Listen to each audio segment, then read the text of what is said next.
Hey, this is Tom, Junkie XL, and welcome to Studio Time with Junkie XL. Okay, so now we have a really long queue, unfortunately, or fortunately, no matter how you want to look at it. So this is 7M41, which means queue number 41 in Reel 7. And this is a really spooky queue with a lot of adventurous moments in it and action, really dark sound design, sometimes very orchestral, very choiry, and then back to really dark sound design and electronic stuff, back to orchestral. So there's a lot of stuff going on here. But what I'd like to do with this particular episode is to take you through the different steps one more time until you get to the end result. So I'm not going to go in really detailed into like what all the sounds are. We're just going to go from the writing session, what it technically is. So this is the last version I worked on in Cubase with just MIDI and sounds and sampler instruments. After that, we need to synth master this cue, which means that we need to now start printing stems. Because we can not send this to the dubbing stage. We actually need to print stems to do that. So that I'm going to show you. Then I'm going to show you what we send to the orchestrators and what they're going to be dealing with. And then fourth, we're going to open up the mix session. So we're just going to look at that just prior before we send it to the dubbing stage. So we're going to open up this session 4 times and just go over it. So at this point, I'm just going to play you the cue, and then we're just going to take it all apart, and then we're going to put it back together again. So here it comes.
was the cue.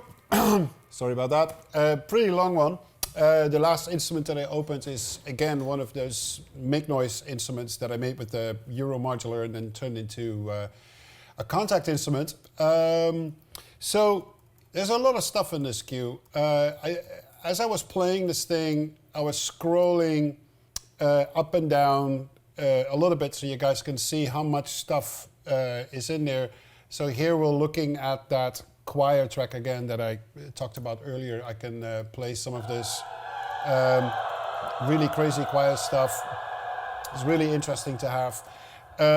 There's a bunch of stuff, some more special effects here, more brass effects. So actually some of these are actually programmed with my libraries, and then I resample them in various sound design programs and just bring them back in as audio.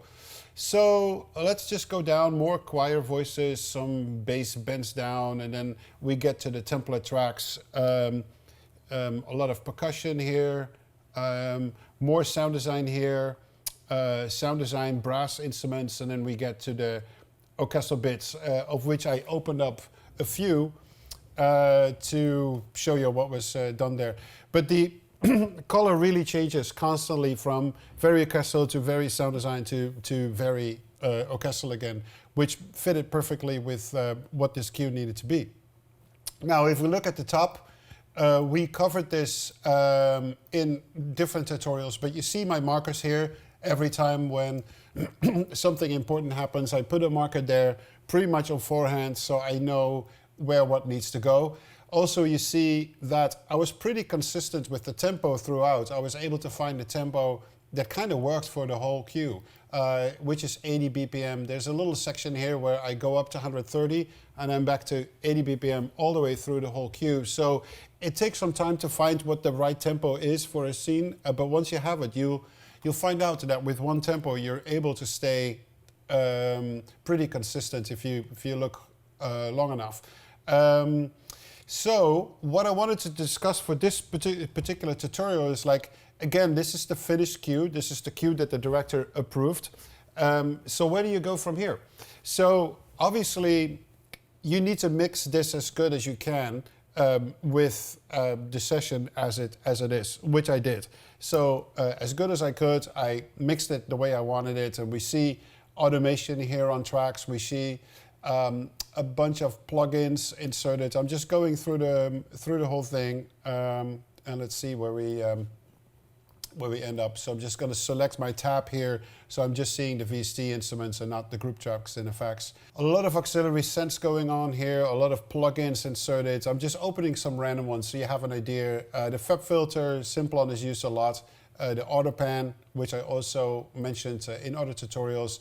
This is a cool one. This is made by Audio Damage. This is the Discord, and you could do different delays with different pitches, and you could use time stretching. You can do some really cool stuff to make a sound. So I use this one a lot. Again, another Simplon. So let's move this away. Here I'm using a multi-band compressor on the filter drums to really control the frequencies. You can see here I move the frequencies a lot and then use different gains on the different bands. Also, I think here's a Simplon on there, yeah, to filter it up and down. Let's just go through some other tracks. Here I'm using again the Discord, and now with the Panman, which is a Soundtoys plugin. It's really cool. It does something similar as the Autopan, but this has a different set of parameters that you can play with. I really like this plugin. Let's move on. I see a bunch of more Simplons. You could see quite a lot of auxiliary synths going on here, which is different for every track.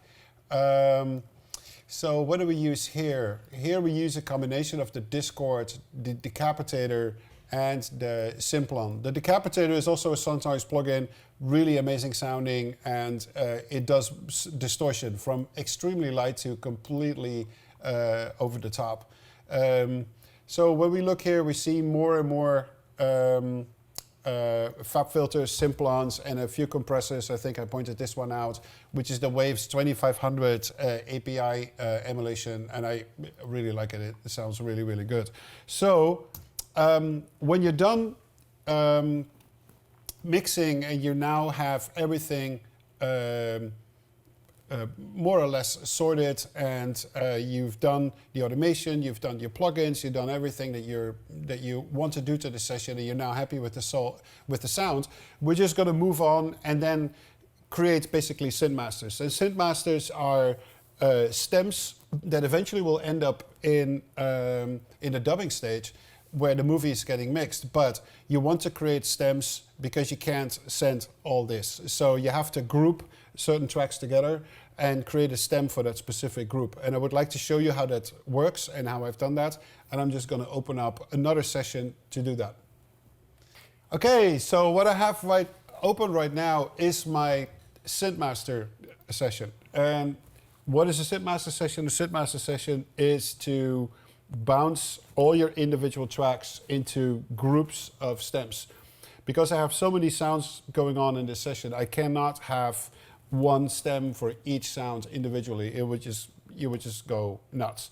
So the first thing that I do when I start on this is to sort all the tracks together that particularly can become one stem. So I go group by group and I move tracks around and to sort them and to see which ones can go together into one stem. So I'm just going to put my glasses on. And what I do is the following, and it all starts making sense in a second. So I group sounds together that can be one stem, and I immediately give them a color, and I put them right next to each other. So we see here two tracks. One is called Hang FX, and the other one is Departing Notes High. So pretty much they're doing the same thing, and I put the tracks together, and I give them the same color. So the next group of tracks, which are blue, are sound design versions of brass. So I put them all 5 together and color them blue. Here we have some sound design that is done on the tuba and the bass trombone. And I also put them together and give them the color purple.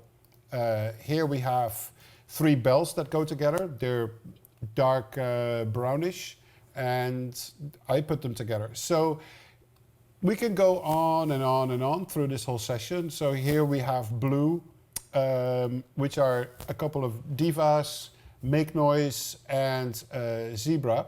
So they are now going together. So if we go to string effects, these 2 tracks here, the parts are muted at this point, but I can unmute them. And they go together and they have a similar color.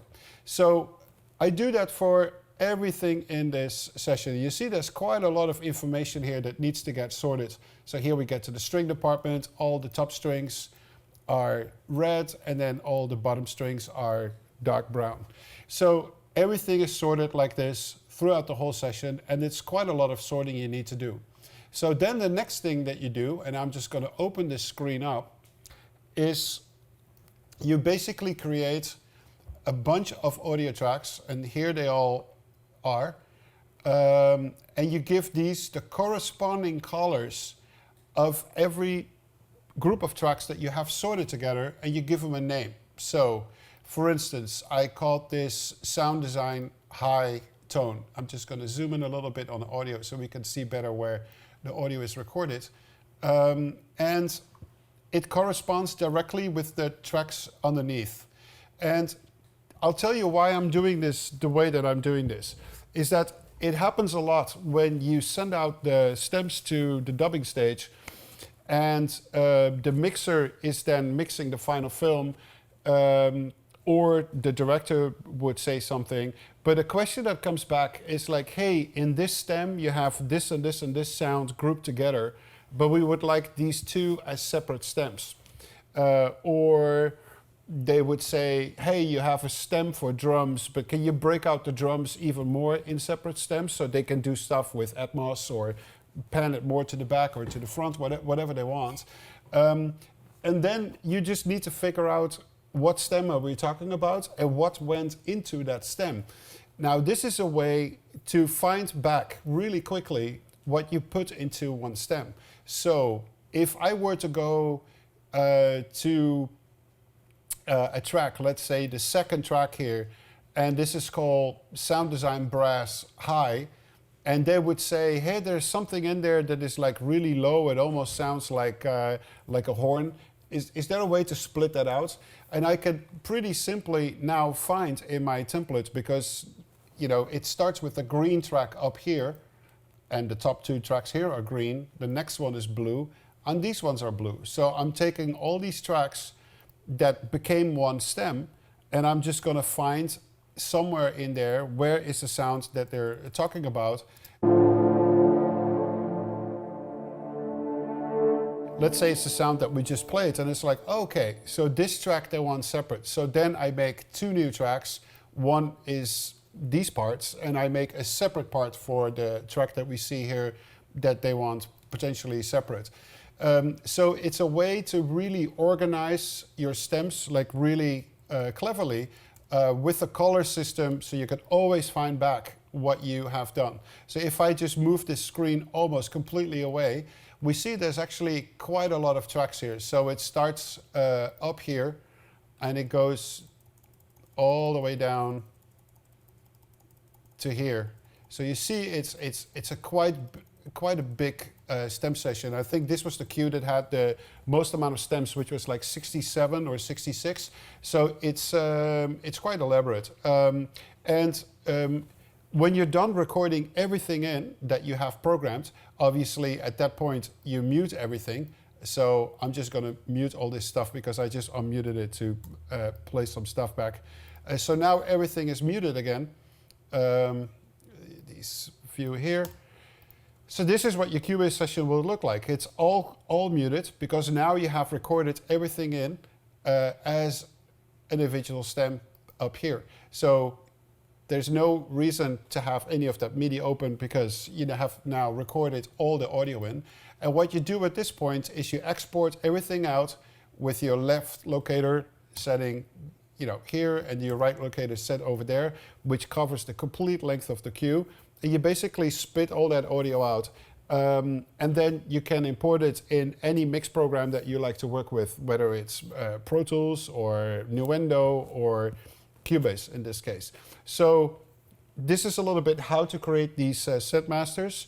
And now we're going to open up the Orchestrated Session, because while I'm starting to mix a score, the orchestrators can start prepping all the stuff that needs to get recorded by, in this case, the strings and the brass. And then after that, we move to the mix session, and then we can look at everything together in one session. Okay, so I'm just going to open the Orchestrated Session right now. What is an Orchestrated Session? Well, we played the cue in the final Cubase session before it got approved by the director. So everything is in there, all the MIDI, all the sound design, everything. Obviously, an orchestrator doesn't need that. An orchestrator just needs the orchestral bits. And he needs a few things else. So he needs the tempo map. He needs the signature track, because they need to know what time signatures you're using. They need to know the tempo, obviously. And they'd like to have a mix of everything without the stuff that we're going to record. Then we're going to have one track that is just the strings and one track that is just the brass. So they have an audio reference that they can listen to when they're orchestrating. Now, orchestrators in the past had to do actually quite a lot. But nowadays, with the way that a lot of people write, and especially how I write, they don't necessarily need to do all that much. So if we, for instance, open up these string parts, so we're just now looking at strings. I'm just going to hide these controller lanes for a second. So here we have my first violin line. Here we have the divisi of the violin. Here we have the second violin and the second divisi. Here we have one viola line, simple. Here we have one cello line, and this is the bottom cello line, and then underneath is the bass. That is programmed at the same pitch as the lower cello, but it's sounding obviously an octave lower. So it's actually very straightforward in the way that I write what they need to do, and usually they distribute it according how it was written, and that's pretty much the end of it. Sometimes I would use a string patch because of the sound, or because we just need to do something quickly. So let's just open this one up. So this is like a super simple chord progression. So when an orchestrator gets this, they would then distribute these few voices potentially over the first and second violins, and that's it. Maybe a viola part in there. So this is more what orchestrators used to do, just actually orchestrating and just figure out where everything needs to go. So we can open like another string bit right here. And here also you see the first violin, the divisi, the second violin, it's divisi, the viola, it's divisi, and two celli, so there's a divisi there too. So they basically just take this, and one-on-one it gets copied onto paper, and that's it. So let's look at the brass. Somewhat similar for the brass. So you see two horn parts right here. This one is purple and this one is lighter purple. So this is horn 1 through 6 potentially, and then this is 7 to 12. We had 12 horns on this, and then the voices get split here and the voices get split there. And then you can determine what the melody is and how many horns you want on the melody and how many horns you want on the accompany. Same for the bones. So we had 6 bones, so 2 bone players play each a note. Here we have the bass trombones and the contrabass trombones, and then underneath we have the tuba. So again, it's gonna be taken pretty much one-on-one, what that is. And sometimes we have discussions where they say, hey, maybe you should do this, or hey, maybe you should do that. One thing I did though with the orchestrators for Tomb Raider is that I did use trumpet, which is the yellow track here, but I said to them, on some of the other spots where you don't see trumpet, could you orchestrate something so it's ready to go if we want to record it? And a few of these things I did actually record, and then we went back to program the MIDI for that, so the sound wouldn't be different if you do the mix between the two, what we discussed earlier in a separate episode. So this is technically what you would send the orchestrators, and then they just take these MIDI parts, the tempo map and the signature map, and they all put it on paper.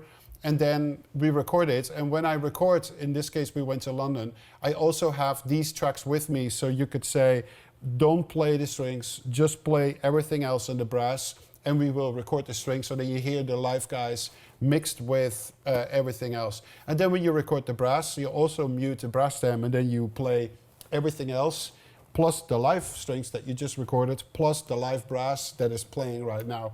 So that's usually how it's done during the recording. And so when the recording is done, we're gonna end up in the final mix session, and that's the session I'm gonna load right now. Now we have the mix session open, where all the synth-master stems are imported in. And so this is not the final result of the mix session, because if I open up the mixer, there's no plugins, none of the tracks are set to read, so there's no automation being done yet. This is the early stages of what this mix session would look like.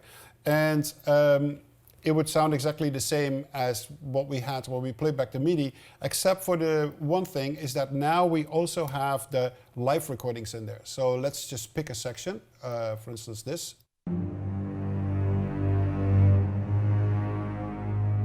Let's go for something a little bigger. Here we go.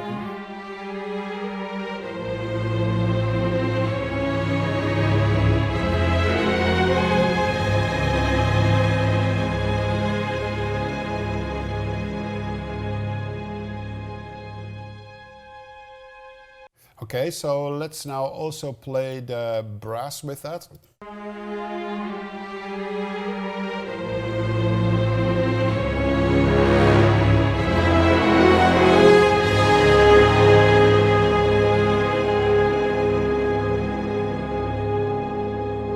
So those are the live recordings of first the strings and then the brass with it together. And so they're now part of this mix session with all the samples in it, and then I can find like a new balance that I want to, for each instrument. So one thing I really liked, one plugin that I would like to focus on for a second here. So let's play the strings back again. So let's open up the mix window. This is the plugin that I've used a lot on Tomb Raider. So the thing with plugins is that, it's your new best friend when you get a new one and you play with it for a month or 2 months, and then there's another plugin that becomes your new best friend. So I have so many plugins to pick from. So yes, it has a lot to do with taste and what you like and anything that goes with it, but a lot has to do with the fact that something is new and you're just getting into it. So let me just open up that plugin. I have to go to Plugin Alliance and then to EQ. So this is the BX console, which is an insanely wonderful plugin. It's made by Brainworks. It's released through Plugin Alliance. And this is a console that looks pretty much like a Neve desk or anything that is somewhat similar. It's like an emulation of a classic desk. So it has a section here, EQ, where you can filter the low pass and the high pass. Here you get to the compressor section, and here you get to the EQ section. So I've used this plugin pretty much on every channel, and I'm just going to play around with it with a couple of things that I potentially would do. One of it is a little bit of compression.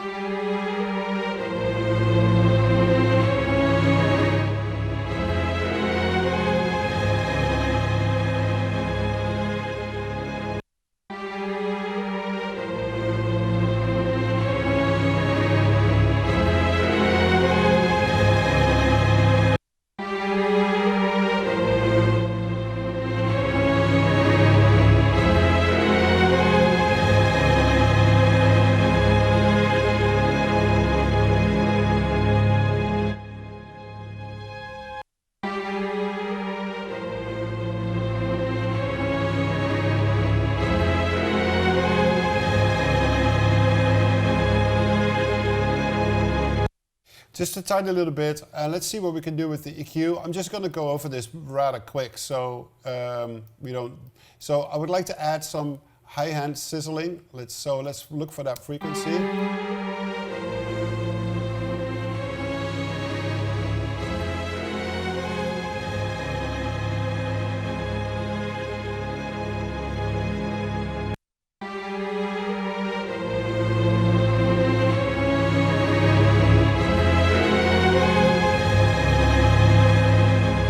Also some sub-low frequencies I'm going to add, like so around 50 hertz.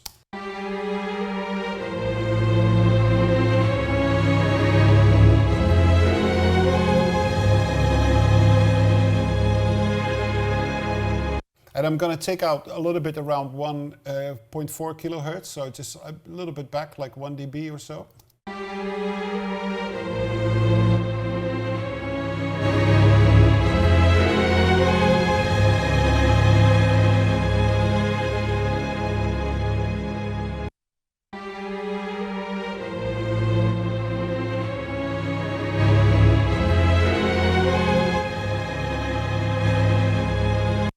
So you see when I go in and out of that plugin that it really, adds like a really nice shimmer and low end to the frequencies that the strings have. So this is one of the plugins that I used pretty much on every mix channel. So the reason why I'm not inserting this into the Cubase session itself is that now we're getting into mixing, like details here and details there, like a little bit of compression, a little bit of EQ. And these plugins actually do take quite a lot of DSP, so you want to save them for a mix session, what this is. So in this session, there's no MIDI, there's no contact instruments, there's no VSL connections, it's 100% audio. So every plugin that you insert is now completely focused on just the audio itself, and it barely takes any DSP, when you're done with everything, because I have everything available right now to mix. Whereas in my Cubase writing session, the DSP is already pretty up there because the session is quite large with a lot of VST returns. So not ideal to really insert DSP hefty plugins.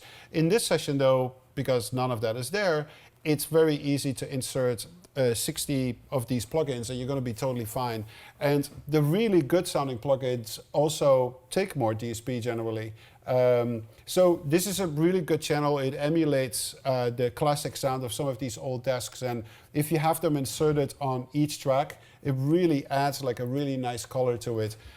So I just keep going back between the plugin aligned stuff and the other stuff that I use a lot is the UAD stuff, like the EQs like the Manly, Massive Passive, which is a really good sounding plugin too.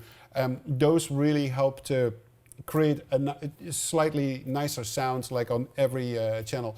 But if you insert this like within your Cubase writing session, you have less of an impact because of the DSP limitations that you have. Okay, so that's what I wanted to show you about this cue. I hope you enjoyed this episode, and I'll see you soon for another one. Thanks, bye.